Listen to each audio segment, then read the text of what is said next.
어제 있었던 변창흠 국토장관 후보자의 청문회에서 사과를 10번 했는데 이 발언을 했습니다. 여성은 화장 때문에 낯선 사람과 식사하는 걸 꺼린다.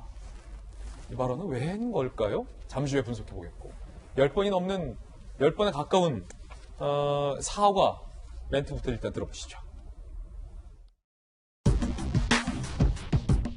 제 발언으로 인해 마음의 상처를 입으신 모든 분들께 진심으로 사죄드립니다. 이 사람의 영혼은 도대체 어떻게 된 거야? 라는 의심을 가지게 할 수준입니다. 후보자가 해명할 거는 하고 잘못된 거는 또 사과도 하고 진행을 하는 게 청문회의 진정한 목표다. 변창흠 후보자님 다시 한번 일어나셔서 진심 어린 사과를 한 번 더 해주시고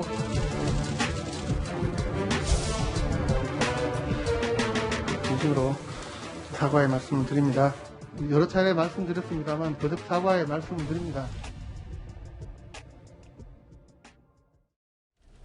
변창흠 후보자의 사과에도 불구하고 조금 전 정의당이 입장을 냈습니다. 변창흠 후보자를 장관으로 인정할 수 없다라는 정의당의 공식적인 입장을 냈습니다. 부적격 판단을 하겠다라는 정의당의 공식 입장이 나온 겁니다.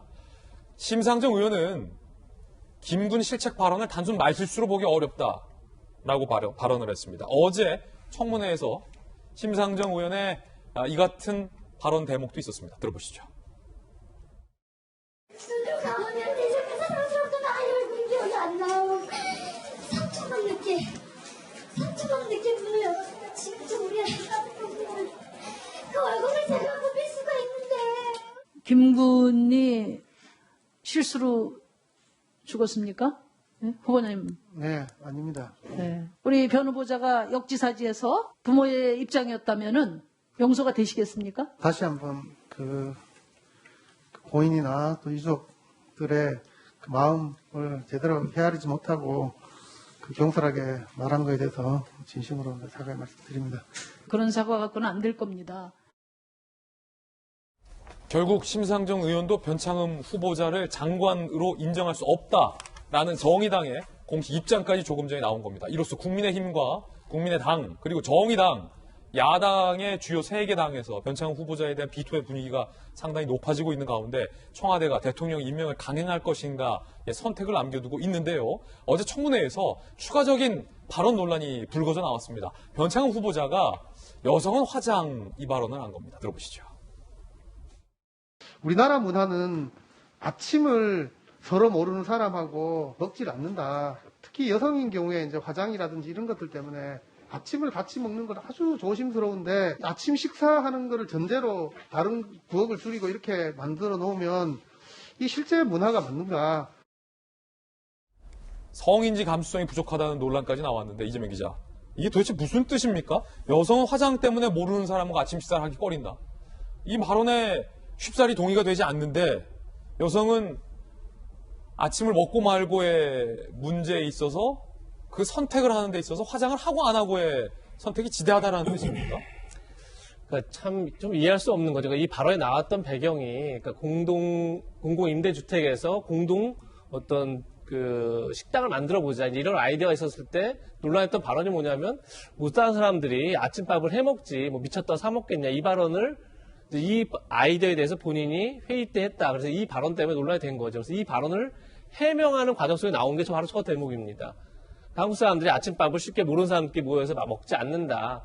사실 그 의도는 그러니까 그 얘기했던 의도는 본인도 설명을 했었는데 어제 그렇기 때문에 처음 입주자를 선발할 때부터 어떤 그 가틀이 묶여서 먹을 수 있도록 그런 프로그램 만들자 이런 설명을 하려 했던 것 같습니다. 그런데 그 발언을 하면서 굳이 여성들은 아침에 화장을 해야 되기 때문에 모르는 사람과 밥 먹지 않는다. 굳이 저런 표현을 왜 해야 됐을까 이런 생각이 드는 거고 지금 가장 논란이 됐던 구의역 사고 관련해서 어제 또 그런 얘기를 합니다. 제가 당시에 교통 분야가 아닌 건설 분야에 치중하다 보니까 그런 발언이 나왔다는 식의 또 해명을 하는데 그것도 참 이해하기 쉽지 않은 거죠. 저희가 조금 전에 구의역 김군의 그 유가족 얘기를 들었지만 어머니 목소리를 들었지만 저기 뭐 어느 분야에 근무했던 게 과연 저걸 공감하는 거 무슨 상관이 있겠습니까? 그런 점에서 어제 이렇게 쭉 변창 후보자의 발언을 보면서 기본적으로 어떤 소통 능력, 표현 방식에 문제가 좀 있지 않나. 근데 지금 중요한 건 뭐냐면 왜 그 국토교통부의 문재인 대통령이 긴급하게 어떻게 보면 변창 후보자를 투입한 거 아니겠습니까? 굉장히 부동산 정책을 두고 국민 간에 갈등도 많고 혼란도 많고 이러다 보니까 긴급 투입해서 어쨌든 부동산 정책을 다시 정리를 좀 해봐라 이런 의미인데 어제 보여준 저런 소통 능력으로 과연 이 뜨거운 이 논란이 되는 부동산 정책을 가지고 국민과 소통을 할 수 있을까 좀 이런 근본적인 의문이 좀 전 개인적으로 들었습니다. 표현의 방식에 있어서 어떤 소통의 문제점을 이재명 기자가 짚은 건데 박정환 대변인, 네. 저는 이해가 좀 안 돼서 질문을 드리겠습니다. 예컨대 변창흠 후보자의 과거 발언의 논란 중 하나가 이 공동임대주택, 서민들이 편안하게 살 수 있게 만드는 공동임대주택의 어떤 식당과 관련돼서 식사와 관련된 문제를 언급하면서 가난한 사람이 미쳤다고 밥 사 먹냐, 외식하냐, 집에서 해 먹지?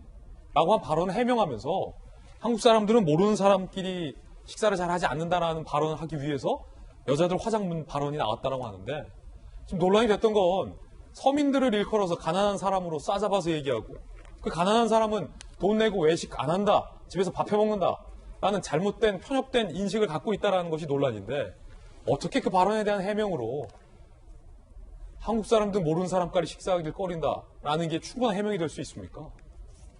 해명 이전에 뭐 이해하려고 할 필요가 없을 것 같아요. 지금 이재명 부장은 좋게 말씀하셔서 소통의 방식, 소통의 문제라고 하지만 저는 전혀 다른 생각을 하고 있는 거기 때문에 전혀 다른 세상에서의 인식을 하고 있는 거기 때문에 도저히 저나 우리 김재는 거 식으로 생각해갖고는 이해가 불가능하지 않을까 싶은 생각이 듭니다. 그러니까 뭐 표현 이전에 인성, 인격, 뭐 품격 이런 거의 문제라고 보여져요. 그러니까 그 변창흠 후보자는 당연히 저렇게 생각을 기본적으로 하고 있기 때문에 이렇게 얘기가 나오는 거예요. 그러니까 미쳤다고 가난한 사람들이 와서 밥 사 먹느냐 아니면 여자들은 화장해야 되기 때문에 아침 그런 공간 많이 필요 없다라고 하는 게 기본적으로 본인이 생각하고 있었던 아주 근원적인 문제이기 때문에 저거를 뭐 이해하려고 하는 거는 전혀 의미 없는 얘기라고 보여지고요.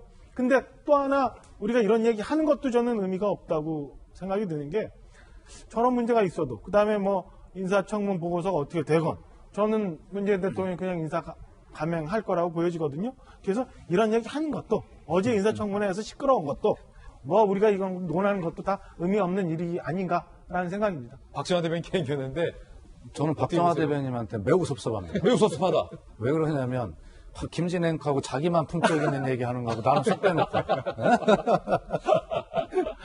예, 사실 어제 야당이 변창흠 후보자의 부적격을 후보자다라고 하는 것을 찾아낸 한 방이 없었다라고 하는 그것도 맞는 이야기고요. 유일하게 찾아낸 한 방이 있다면 저 발언 같아요.